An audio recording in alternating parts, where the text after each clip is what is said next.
스포티지 팔기 싫으면 안 팔면 되는데 왜 이렇게까지 업그레이드도 안 해주고.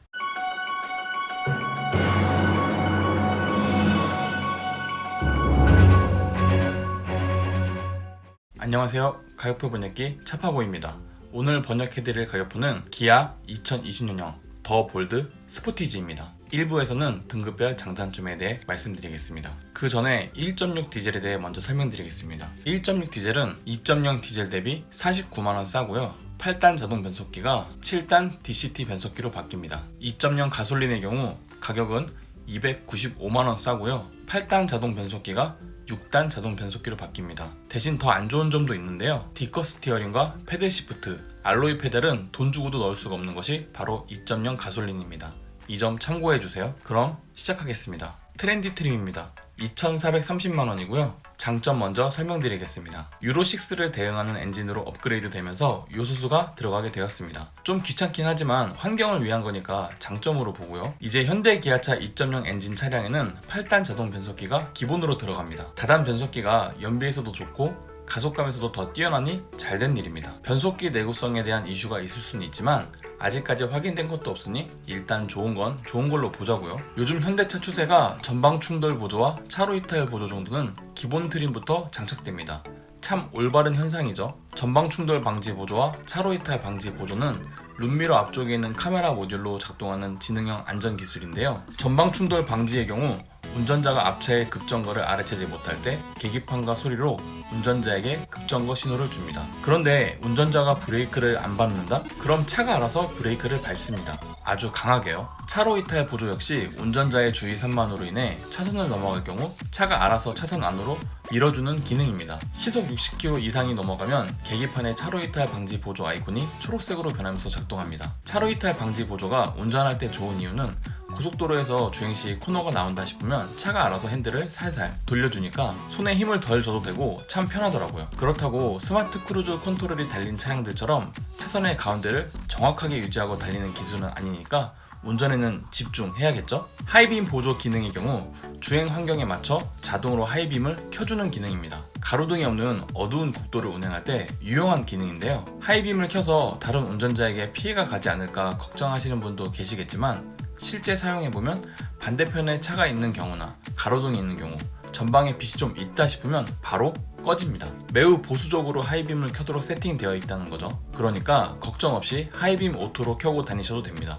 타인에게 방해될 일은 없습니다. 바이펑션 헤드램프는 1구짜리 헤드램프로 상향등과 하향등을 동시에 구현한다는 뜻인데요. 프로젝션 헤드램프가 약간 노란 불빛이라 겉멋은 좀 없어 보일 수 있지만 그리 어둡지는 않으니까 야간 운전에는 문제 없습니다. 사이드 미러는 기본적으로 LED 방향 지시등이 들어가 있고 비가 오거나 눈이 왔을 때 물기가 금방 마르라고 열선 적용되어 있습니다. 유리 각도 조절도 운전석에서 버튼으로 간단하게 할 수 있고 접고 펴는 건 역시 자동으로 세팅할 수 있습니다. 디커 스티어링이 일반 원형 스티어링에 비해 좋은 점은 첫 번째로 생각보다 무릎 공간이 넉넉해진다는 점입니다. 특히 승하차 시에 스티어링 하단에 허벅지가 걸리는 경우가 없으니까 좋고요. 두 번째 이유는 유턴이나 주차할 때 핸들을 많이 돌릴 경우 왠지 핸들이 휙휙 돌아가는 느낌이 들기 때문에 사람의 기분을 좋게 해줍니다. 물론 이 부분은 호불호가 있을 수는 있어요. 뭔가 뉴트럴하게 원이 돌아가는 게 아니라 꺾인 면이 돌아가니까 좀 거추장스럽게 느낄 수도 있습니다. 하지만 사람은 적응의 동물입니다. 한번 D컷을 맛보면 원형 스티어링은 심심해져요.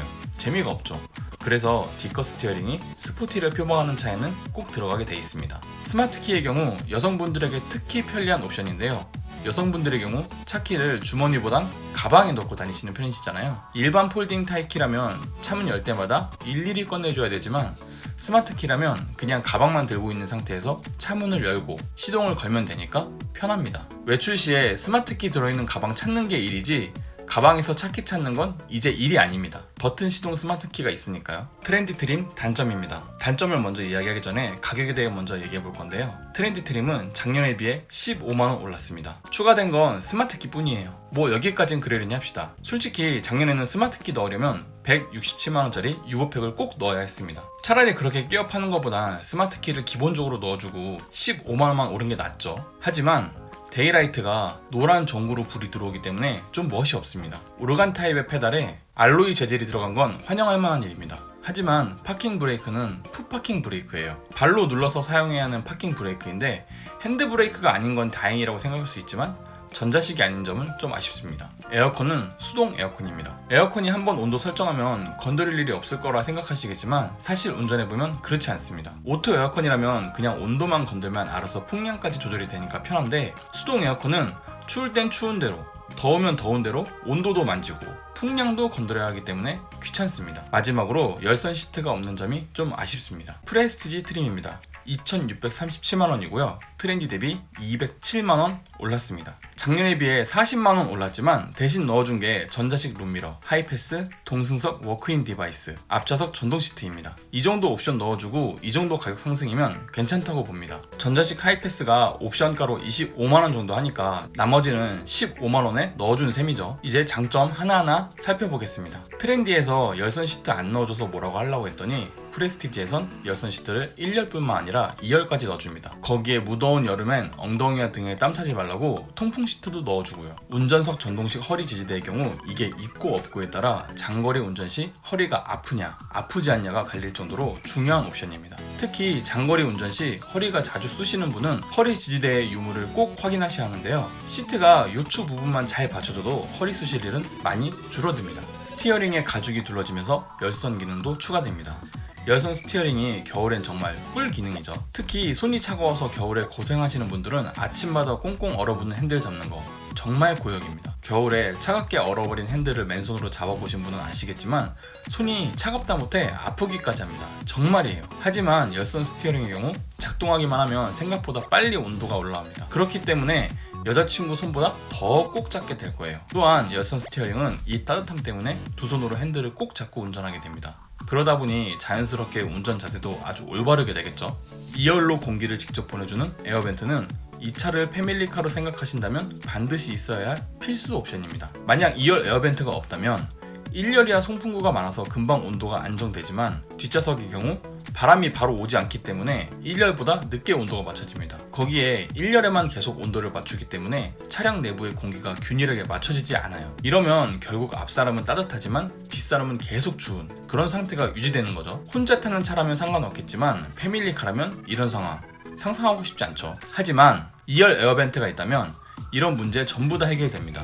그러므로 굳이 이 차량이 아니더라도 뒷좌석에 아이나 어른을 태우는 패밀리카를 생각하시는 분은 2열 에어벤트의 유무를 꼭 확인하시는 게 좋습니다. 일반 수동 타입의 룸미러가 전자식 룸미러로 바뀝니다. 이제 뒷차가 아무리 하이빔 쏘고 다닌다고 해도 무서울 게 없습니다. 룸미러가 알아서 광량을 조절해 주니까요. 거기에 전자식 룸미러가 되면서 하이패스도 같이 적용됩니다. 요즘 하이패스가 아무리 싸다고 해도 역시 순정 하이패스만 한 게 없죠. 보기에도 깔끔하고 따로 배터리를 갈거나 하지 않아도 되니까 좋습니다. 동승자가 잠들었을 경우 워크인 스위치로 시트 포지션을 조정할 때도 유용하지만 조수석 뒷자리에 앉은 분을 위해서도 조수석을 앞으로 쭉 당길 때 편하니까 이거 매우 유용합니다. 프레스티지 트림 단점입니다. 외장 부분에서 바뀐 건 휠밖에 없습니다.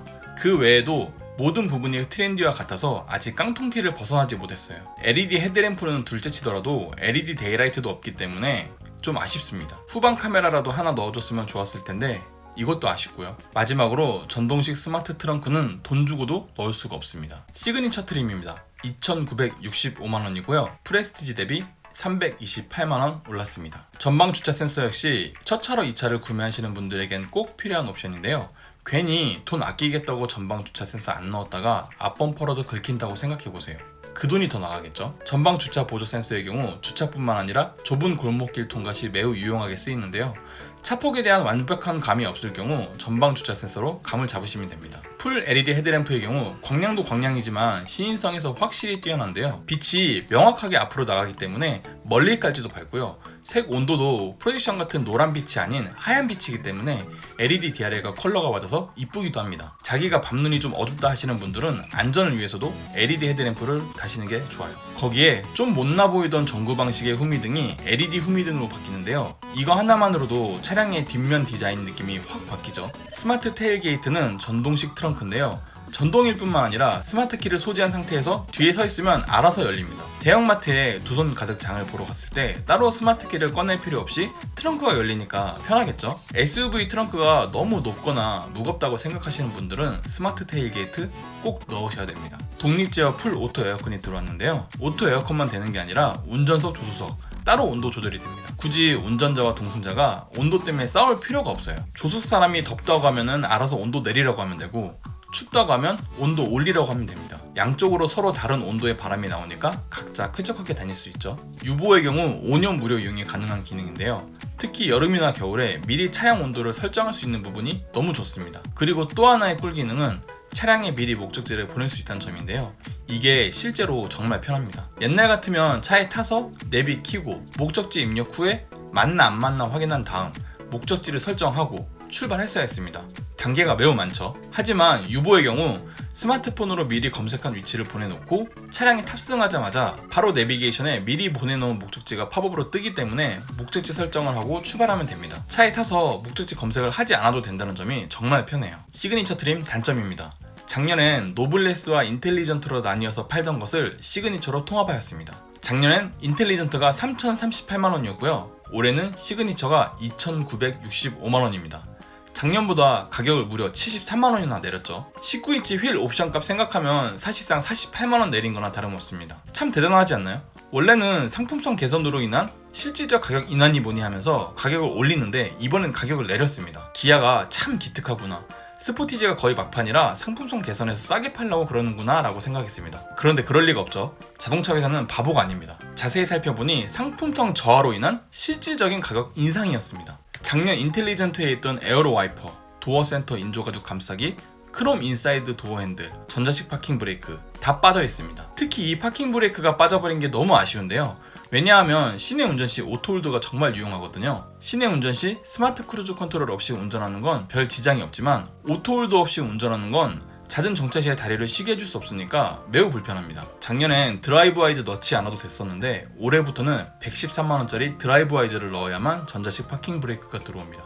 정말 너무하죠. 오케이, 거기까진 그러려니 합시다. 그러면 뺀 만큼 넣어주는 게 있어야 됐잖아요. 그런데 후측방 경보는 들어오지 않았습니다. 드라이브 와이즈야 아직 호불호가 갈리는 옵션이니까 따로 뺀 건 이해합니다. 하지만 안전 옵션 중에 가장 사용 빈도가 높은 후측방 경보까지 드라이브 와이즈에 묶여있는 건 너무한 거 아닌가 싶네요. 또한 시그니처가 완전 프로같이 보여도 자세히 보면 아직 부족한 게 있습니다. 프리미엄 디자인 옵션에 묶여있는 기능들 때문인데요.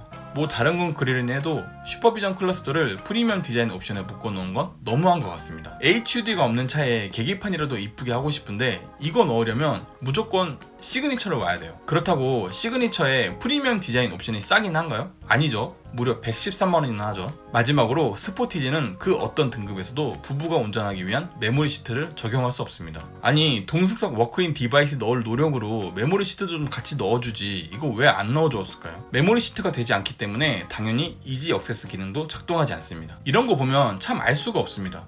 스포티지 이하의 등급 차량들에선 잘 만드는 옵션들을 왜 스포티지에선 넣어주지 않을까요? 기아님들아, 스포티지 팔기 싫으면 안 팔면 되는데 왜 이렇게까지 업그레이드도 안 해주고 그러면서 또 돈은 다 받으면서 파는지 저는 잘 모르겠습니다. 이로써 등급별 장단점에 대한 설명은 끝났고요. 2부에서는 차파고가 제안하는 최상의 가성비 조합에 대해 설명드리겠습니다. 도움이 되었다면 구독과 좋아요, 도움이 되지 않았다면 싫어요를 꼭 눌러주세요.